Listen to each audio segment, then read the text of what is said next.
والمحصنات من النساء إلا ما ملكت أيمانكم كتاب الله عليكم وأحل لكم ما وراء ذلكم أن تبتغوا بأموالكم محصنين غير مسافحين فما استمتعتم به منهن فآتوهن أجورهن فريضة ولا جناح عليكم فيما تراضيتم به من بعد الفريضة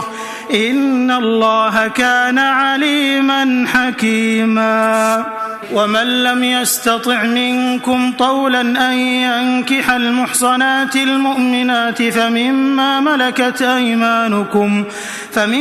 ملكت أيمانكم من فتياتكم المؤمنات والله أعلم بإيمانكم بعضكم من بعض فانكحوهن بإذن أهلهن وآتوهن أجورهن بالمعروف محصنات غير مسافحات ولا متخذات أخدان فإذا أحصن فإن أتين بفاحشة فعليهن نصف ما على المحصنات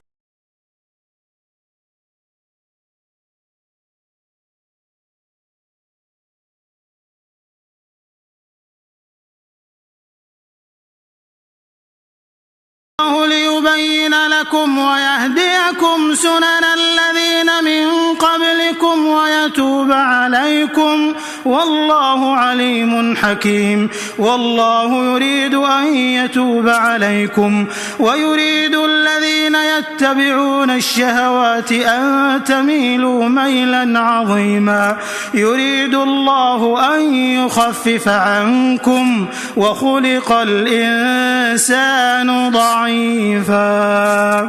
يا أيها الذين آمنوا لا تأكلوا أموالكم بينكم بالباطل إلا أن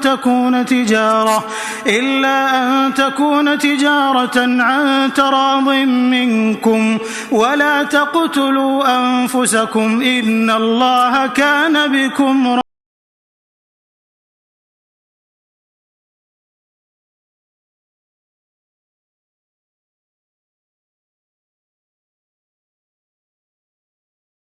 اجتنبوا كبائر ما تنهون عنه نكفر عنكم سيئاتكم وندخلكم مدخلا كريما. ولا تتمنوا ما فضل الله به بعضكم على بعض للرجال نصيب مما اكتسبوا وللنساء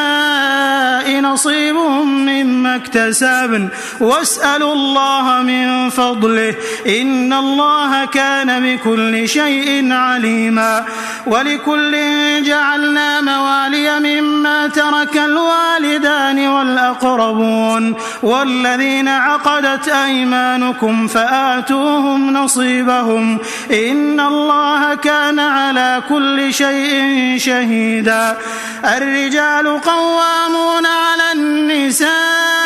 بما فضل الله بعضهم على بعض وبما أنفقوا من أموالهم فالصالحات قانتات حافظات للغيب بما حفظ الله واللاتي تخافون نشوزهن فعظوهن واهجروهن في المضاجع واضربوهن فإن أطعنكم فلا تبغوا عليهن سبيلا إن الله كان عليا كبيرا. وإن خفتم شقاق بينهما فابعثوا حكما من أهله وحكما من أهلها إن يريدا إصلاحا يوفق الله بينهما إن الله كان عليما خبيرا. واعبدوا الله ولا تشركوا به شيئا وبالوالدين إحسانا وبذي القربى واليتامى والمساكين والجار ذي القربى والجار الجنب والجار الجنب والصاحب بالجنب وابن السبيل وما ملكت أيمانكم إن الله لا يحب من كان مختالا فخورا الذين يبخلون ويأمرون الناس بالبخل ويكتمون ما آتاهم الله من فضله وأعتدنا للكافرين عذابا مهينا والذين ينفقون أموالهم رئاء الناس ولا يؤمنون بالله ولا باليوم الآخر ومن يكن الشيطان له قرينا فساء قرينا وماذا عليهم لو آمنوا بالله واليوم الآخر وأنفقوا مما رزقهم الله وكان الله بهم عليما إن الله لا يظلم مثقال ذرة وإن تك حسنة يضاعفها ويؤت من لدنه أجرا عظيما فكيف إذا جئنا من كل أمة بشهيد وجئنا بك على هؤلاء شهيدا يومئذ يود الذين كفروا وعصوا الرسول لو تسوى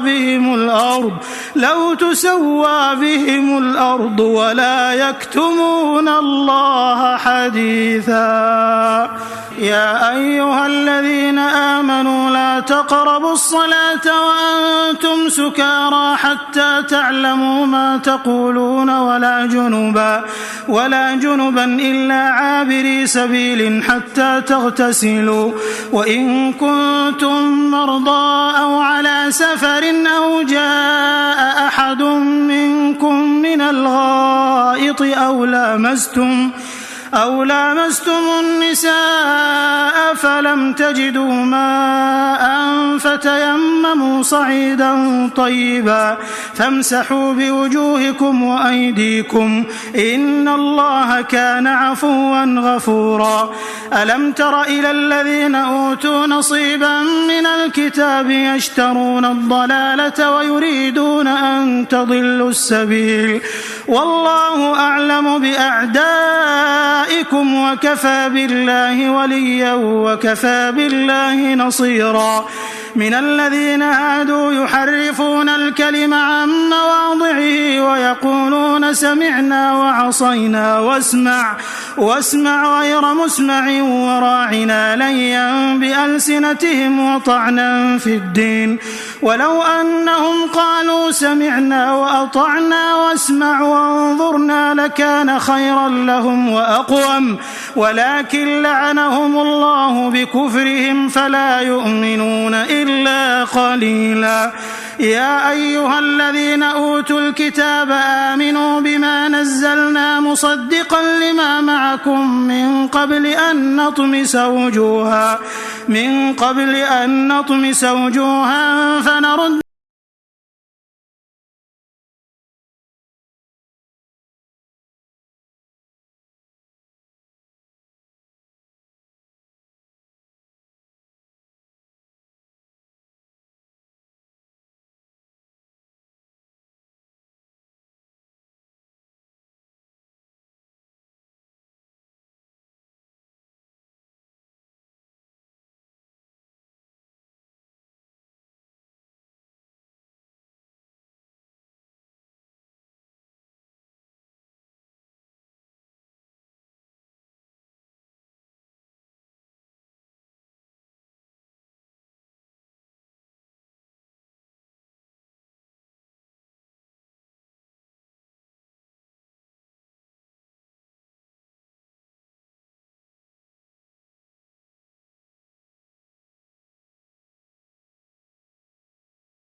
بآياتنا سوف نصليهم نارا كلما نضجت جلودهم بدلناهم جلودا غيرها ليذوقوا العذاب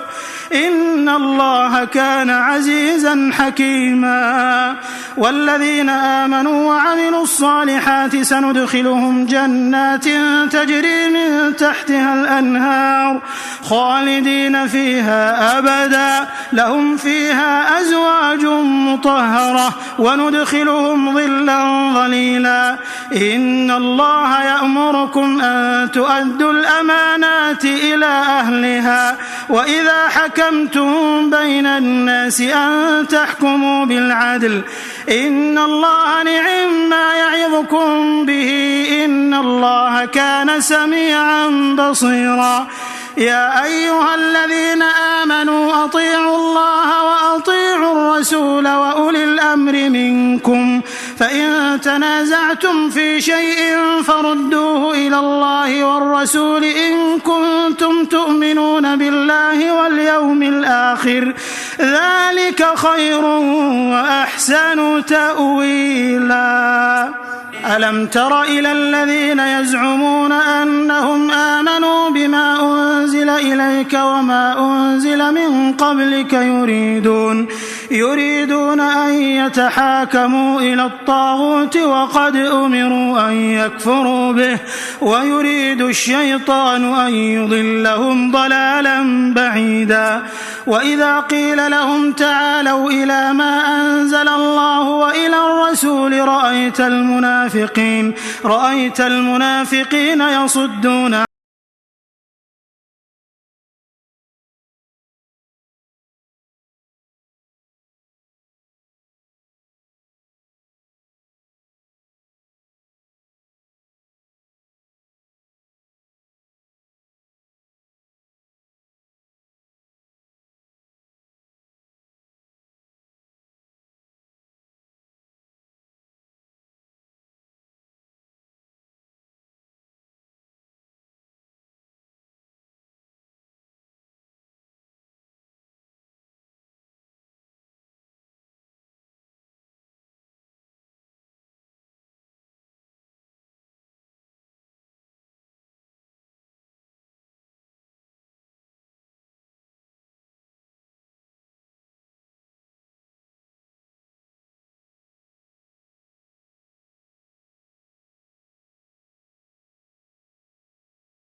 منهم يخشون الناس كخشية الله أو أشد خشية وقالوا ربنا لم كتبت علينا القتال لولا أخرتنا إلى أجل قريب قل متاع الدنيا قليل والآخرة خير لمن اتقى ولا تظلمون فتيلا أينما تكونوا يدرككم الموت ولو كنتم في بروج مشيدة وإن تصبهم حسنة يقولوا هذه من عند الله وإن تصبهم سيئة يقولوا هذه من عندك قل كل من عند الله فما لهؤلاء القوم لا يكادون يفقهون حديثا ما أصابك من حسنة فمن الله وما أصابك من سيئة فمن نفسك وأرسلناك للناس رسولا وكفى بالله شهيدا من يطع الرسول فقد أطاع الله ومن تولى فما أرسلناك عليهم حفيظا ويقولون طاعة فإذا برزوا من عندك بيت طائفة منهم غير الذي تقول والله يكتب ما يبيتون فأعرض عنهم وتوكل على الله وكفى بالله وكيلا أفلا يتدبرون القرآن ولو كان من عند غير الله لوجدوا فيه اختلافا كثيرا وإذا جاءهم أمر من الأمن أو الخوف أذاعوا به ولو ردوه إلى الرسول وإلى أولي الأمر منهم لعلمه الذين يستنبطونه منهم ولولا فضل الله عليكم ورحمته لاتبعتم الشيطان إلا قليلا فقاتل في سبيل الله لا تكلف إلا نفسك وحرض المؤمنين عسى الله أن يكف بأس الذين كفروا والله أشد بأسا وأشد تنكيلا من يشفع شفاعة حسنة يكن له نصيب منها ومن يشفع شفاعة سيئة يكن له كفل منها وكان الله على كل شيء مقيتا وإذا حييتم بتحية فحيوا بأحسن منها أو ردوها إن الله كان على كل شيء حسيبا الله لا إله إلا هو ليجمعنكم إلى يوم القيامة لا ريب فيه ومن أصدق من الله حديثا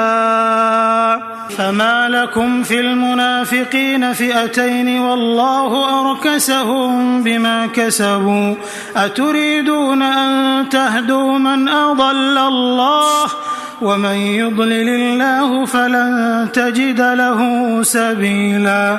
ودوا لو تكفرون كما كفروا فتكونون سواء فلا تتخذوا منهم أولياء حتى يهاجروا في سبيل الله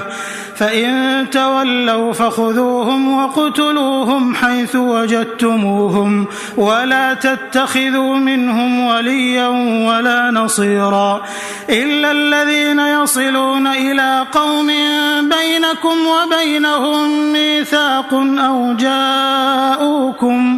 أو جاءوكم حصرت صدورهم أن يقاتلوكم أو يقاتلوا قومهم ولو شاء الله لسلطهم عليكم فلقاتلوكم فإن اعتزلوكم فلم يقاتلوكم وألقوا إليكم السلم فما جعل الله لكم عليهم سبيلا ستجدون آخرين يريدون أن يأمنوكم ويأمنوا قومهم كلما ردوا إلى الفتنة أركسوا فيها فإن لم يعتزلوكم ويلقوا إليكم السلم ويكفوا أيديهم فخذوهم وقتلوهم حيث ثقفتموهم وأولئكم جعلنا لكم عليهم سلطانا مبينا وما كان لمؤمن أن يقتل مؤمنا إلا خطأ ومن قتل مؤمنا خطأ فتحرير رقبة مؤمنة ودية مسلمة إلى أهله إلا أن يصدقوا فإن كان من قوم عدو لكم وهو مؤمن فتحرير رقبة مؤمنة وإن كان من قوم بينكم وبينهم ميثاق فدية مسلمة إلى أهله وتحرير رقبة مؤمنة فمن لم يجد فصيام شهرين متتابعين توبة من الله وكان الله عليما حكيما ومن يقتل مؤمنا متعمدا فجزاؤه جهنم خالدا فيها وغضب الله عليه ولعنه وأعد له عذابا عظيما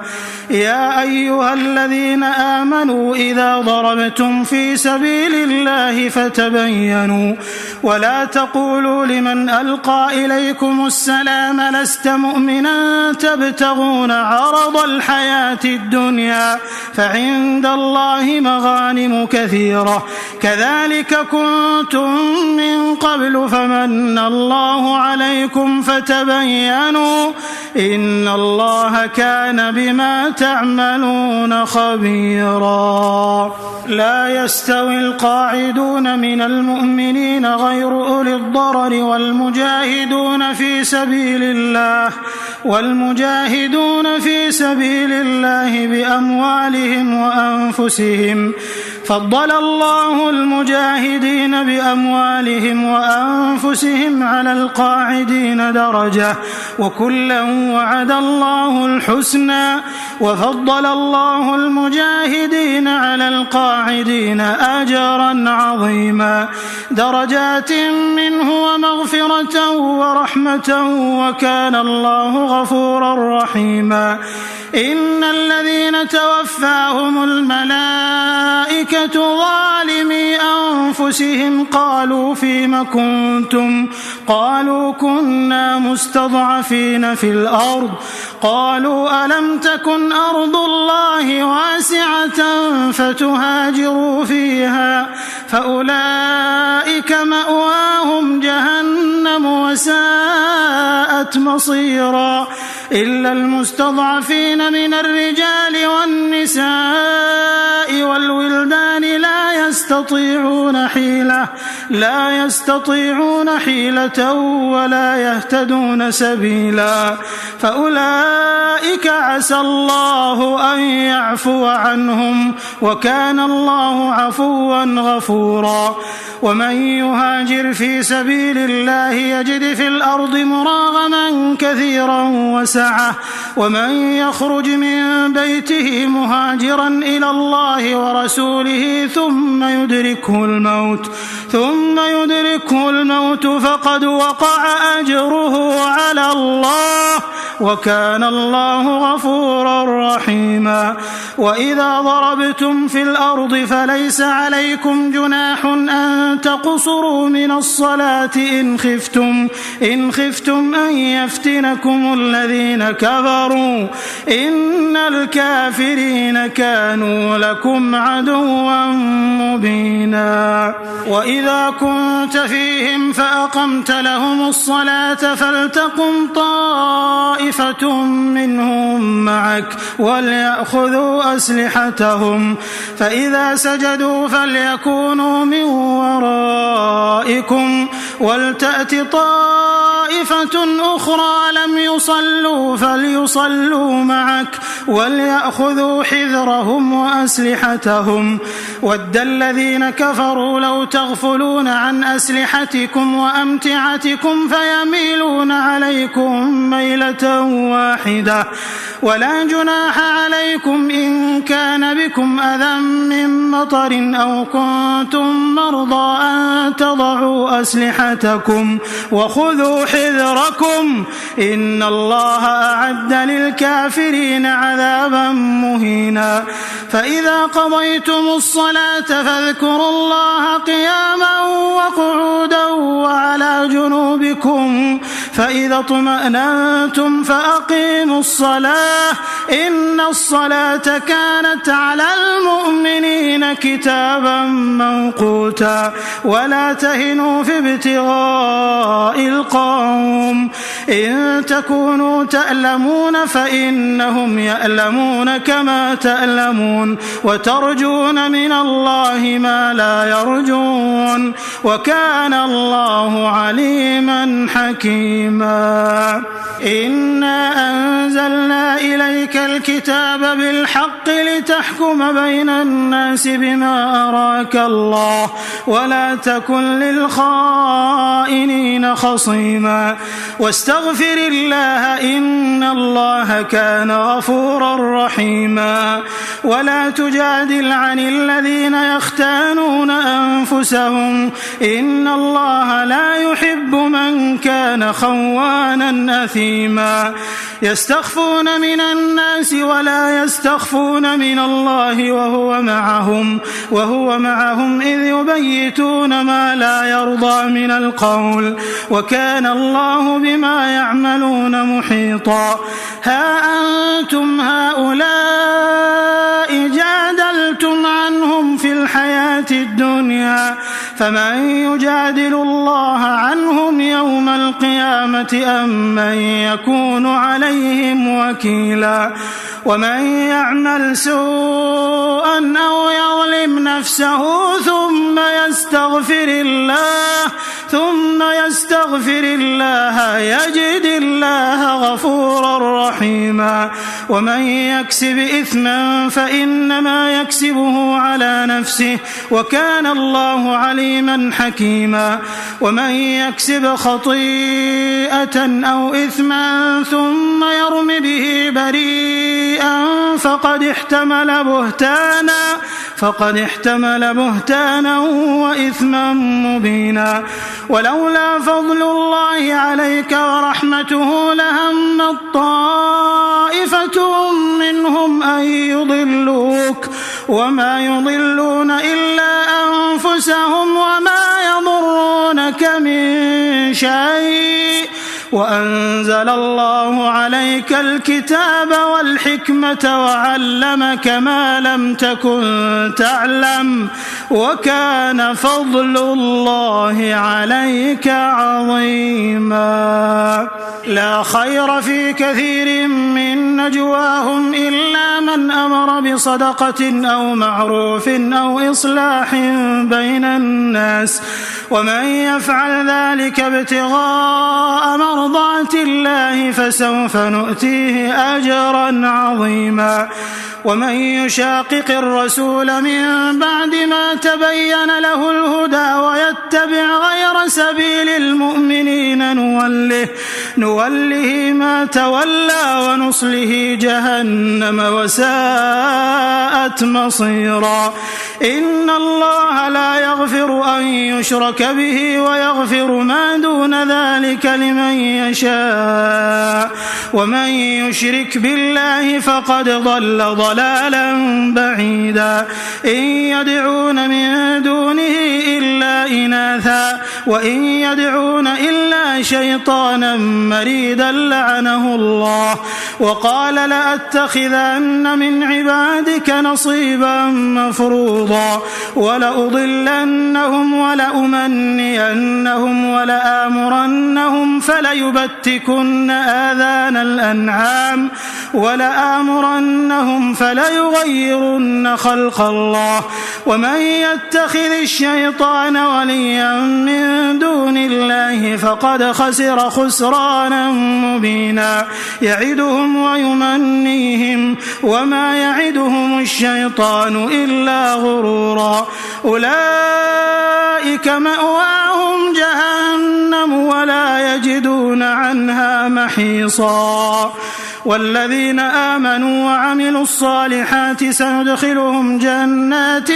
تجري من تحتها الأنهار خالدين فيها أبدا وعد الله حقا ومن أصدق من الله قيلا ليس بأمانيكم ولا أماني أهل الكتاب من يعمل سوءا يجز به ولا يجد له من دون الله وليا ولا نصيرا ومن يعمل من الصالحات من ذكر أو أنثى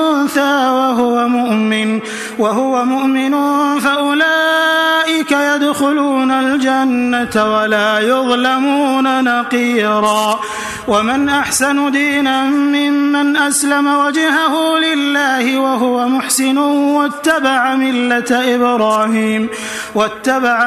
إبراهيم حنيفا واتخذ الله إبراهيم خليلا ولله ما في السماوات وما في الأرض وكان الله بكل شيء محيطا ويستفتونك في النساء قل الله يفتيكم فيهن وما يتلى عليكم في الكتاب في يتامى النساء اللاتي لا تؤتونهن ما كتب لهن وترغبون أن تنكحوهن والمستضعفين من الولدان وأن تقوموا لليتامى بالقسط وما تفعلوا من خير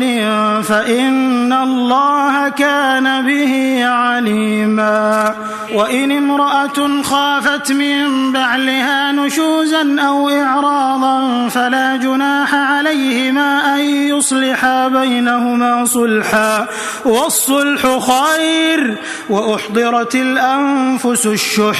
وإن تحسنوا وتتقوا فإن الله كان بما تعملون خبيرا ولن تستطيعوا أن تعدلوا بين النساء ولو حرصتم فلا تميلوا كل الميل فتذروها كالمعلقة وإن تصلحوا وتتقوا فإن الله كان غفورا رحيما وإن يتفرقا يغني الله كلا من سعته وكان الله واسعا حكيما ولله ما في السماوات وما في الأرض ولقد وصينا الذين أوتوا الكتاب من قبلكم وإياكم أن اتقوا الله وإن تكفروا فإن لله ما في السماوات وما في الأرض وكان الله غنيا حميدا ولله ما في السماوات وما في الأرض وكفى بالله وكيلا إن يشأ يذهبكم أيها الناس ويأتي بآخرين وكان الله على ذلك قديرا من كان يريد ثواب الدنيا فعند الله ثواب الدنيا والآخرة وكان الله سميعا بصيرا يا أيها الذين آمنوا كونوا قوامين بالقسط شهداء لله ولو على أنفسكم أو الوالدين والأقربين إن يكن غنيا أو فقيرا فالله أولى بهما فلا تتبعوا الهوى أن تعدلوا وإن تلووا أو تعرضوا فإن الله كان بما تعملون خبيرا يا أيها الذين آمنوا بالله ورسوله والكتاب الذي نزل على رسوله والكتاب الذي أنزل من قبل ومن يكفر بالله وملائكته وكتبه ورسله واليوم الآخر واليوم الآخر فقد ضل ضلالا بعيدا. إن الذين آمنوا ثم كفروا ثم آمنوا ثم كفروا ثم ازدادوا كفرا لم يكن الله ليغفر لهم ولا ليهديهم سبيلا. بشر المنافقين بأن لهم عذابا أليما. الذين يتخذون الكافرين أولياء من دون المؤمنين أيبتغون عندهم العزة فإن العزة لله جميعا. وقد نزل عليكم في الكتاب أن إذا سمعتم آيات الله يكفر بها ويستهزأ بها فلا تقعدوا معهم حتى يخوضوا في حديث غيره إنكم إذا مثلهم. إن الله جامع المنافقين والكافرين في جهنم جميعا. الذين يتربصون بكم فإن كان لكم فتح من الله قالوا ألم نكن معكم وإن كان للكافرين نصيب قالوا ألم نستحوذ عليكم ونمنعكم من المؤمنين فالله يحكم بينكم يوم القيامة ولن يجعل الله للكافرين على المؤمنين سبيلا. إن المنافقين يخادعون الله وهو خادعهم وإذا قاموا إلى الصلاة قاموا كسالى يراءون الناس ولا يذكرون الله إلا قليلا. مذبذبين بين ذلك لا إله هؤلاء ولا إله هؤلاء ومن يضلل الله فلن تجد له سبيلا. يا أيها الذين آمنوا لا تتخذوا الكافرين أولياء من دون المؤمنين أتريدون أن تجعلوا لله عليكم سلطانا مبينا. إن المنافقين في الدرك الأسفل من النار ولن تجد لهم نصيرا إلا الذين تابوا وأصلحوا واعتصموا بالله وأخلصوا دينهم لله فأولئك مع المؤمنين وسوف يؤتي الله المؤمنين أجرا عظيما. ما يفعل الله بعذابكم إن شكرتم وآمنتم وكان الله شاكرا عليما.